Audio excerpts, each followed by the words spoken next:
മാന്നാർ കുരുട്ടിക്കാട് പാട്ടമ്പലം ദേവീക്ഷേത്രത്തിലെ അൻപലി അരീപ്പറ മഹോത്സവം 23 മുതൽ മെയ് 12 വരെ നടത്തും. ഒരുക്കങ്ങൾ പൂർത്തിയായതായി ക്ഷേത്ര ഭരണസമിതി ഭാരവാഹികൾ അറിയിച്ചു. മാന്നാർ കുരുട്ടിക്കാട് പാട്ടമ്പലം ദേവീക്ഷേത്രത്തിലെ അൻപലി അരീപ്പറ മഹോത്സവം 23 മുതൽ മെയ് 12 വരെ വിവിധ ചടങ്ങുകളോടെയും പരിപാടികളോടെയും നടക്കും. വിവിധങ്ങളായ കലാപരിപാടികൾ, സാംസ്കാരിക പരിപാടികൾ തുടർച്ചയായ ദിവസങ്ങളിൽ നടക്കുന്നുണ്ട്. ഈ നമ്മുടെ സമീപ പ്രദേശങ്ങളിലെ എല്ലാ സാംസ്കാരിക സംഗീത നൃത്ത സംഘങ്ങളുടെയും അരങ്ങേറ്റങ്ങളും അവരുടെ പരിപാടികൾ അവതരിപ്പിക്കുന്നതിനുള്ള വേദിയായും കുരുട്ടിക്കാട് പാട്ടമ്പലം ദേവീക്ഷേത്രം ഈ അവസരത്തിൽ മാറുകയാണ്. അതോടൊപ്പം കേരളത്തിലെ ഏറ്റവും പ്രശസ്തരായ പിന്നണി ഗായകർ പങ്കെടുക്കുന്ന തില്ലാന എന്ന ഒരു മെഗാ ഹിറ്റ് ഗാനമേള ഇതോടൊപ്പം സംഘടിപ്പിച്ചിട്ടുണ്ട്.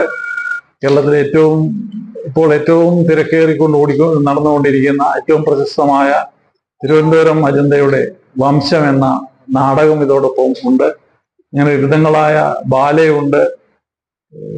ഹാർമോണിയോത്സവം എന്ന് പറഞ്ഞ് ഹരിനാരായണന്റെ ഈ അടുത്ത കാലത്ത് ഏറ്റവും പ്രശസ്തമായ സംഗീത പരിപാടി സംഘടിപ്പിച്ചിട്ടുണ്ട്. ഭജൻസിലെ 2 പ്രശസ്തരായ ഭജൻസ് ട്രൂപ്പുകളാണ് ഇതിൽ വരുന്നത്. സിത്താനി ഭജൻസും ശ്രീഭദ്ര ഭജൻസും ഭജൻസ് അവതരിപ്പിക്കുന്നു 2 ദിവസങ്ങളിലായിട്ട്. പിന്നെ അതുപോലെ തന്നെ സേവ, അവസാന ദിവസം സേവയുണ്ട്, ആകാശക്കാഴ്ചയുണ്ട്, എതിരേൽപ്പുണ്ട്. ഇതെല്ലാം ഇതര ക്ഷേത്രങ്ങളിലെക്കാട്ടിലും ജനങ്ങൾ കാതോർത്തിരുന്ന ഭക്തജനങ്ങളുടെ സാന്നിധ്യത്തിൽ ഏറ്റവും പ്രശസ്തമായി നടക്കുന്ന ഉത്സവമാണ്.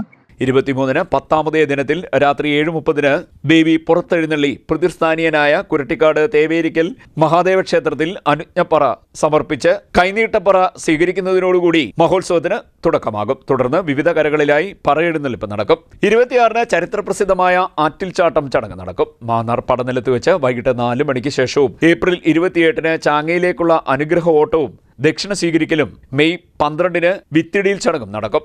ദേശത്തിന്റെ വലിയ അൻപലിയും ഇലഞ്ഞിത്തറയിൽ അരീപ്പറയും സ്വീകരിച്ചതിനു ശേഷം മെയ് 12-ന് വെളുപ്പിന് അകത്തെഴുന്നള്ളത്തോടുകൂടി മഹോത്സവം സമാപിക്കും. മഹോത്സവത്തിന്റെ ഒരുക്കങ്ങൾ പൂർത്തിയായതായി ഭാരവാഹികൾ പറഞ്ഞു. പാട്ടമ്പലം ദേവസ്വം ട്രസ്റ്റ് ഭരണസമിതി അംഗങ്ങളായ LP സത്യപ്രകാശ്, മഹേശ്വരകുമാർ, രഘുനാഥൻ S എന്നിവർ വാർത്താസമ്മേളനത്തിൽ പങ്കെടുത്തു. CD net news, Mannar.